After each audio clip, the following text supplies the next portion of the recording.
Hi guys, അപ്പം നമ്മൾ ഇന്ന് അൺബോക്സ് ചെയ്യാൻ പോകുന്നത് ഇത് ഞാൻ ഡിസ്റ്റാക്കാർട്ടിൽ നിന്ന് മേടിച്ച ഒരു സ്കിൻ കെയർ ഐറ്റമാണ് കേട്ടോ. ആൻഡ് ഇത് റീസെൻ്റ്ലി എൻ്റെ ഇൻസ്റ്റഗ്രാം പേജിൽ മാത്രമാണോ എന്നറിയില്ല, ഭയങ്കര റിവ്യൂസൊക്കെ പറഞ്ഞ് ഒരുപാട് ആൾക്കാർ ഇടുന്നുണ്ടായിരുന്നു. എൻ്റെ ഇൻസ്റ്റഗ്രാം പേജിൽ എന്ന് പറഞ്ഞാൽ എൻ്റെ റീല് വരുമ്പോഴത്തേനും ഇത് ഒരുപാട് റീല് ഞാനിത് കണ്ടു.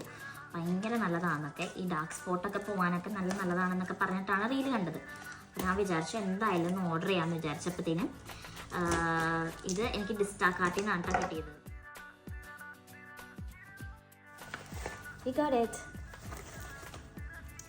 സോ ഈ ഒരു നോട്ടും ഉണ്ട്. ഞാൻ അപ്പം മേടിച്ചത് ഇതാണ് കേട്ടോ, വിൽവയുടെ milk drops brightening serum with dry milk extract 20 ml ആണ്. ഞാൻ 25 pounds എന്തായാലും ഞാൻ ട്രൈ ചെയ്യുന്നുണ്ട്. ഇത് ട്രൈ ചെയ്തിട്ട് ഇതിൻ്റെ റിവ്യൂ വേണമെങ്കിൽ ഡു കമൻറ്റ്. അപ്പോൾ ഓക്കെ, ബൈ ബൈ.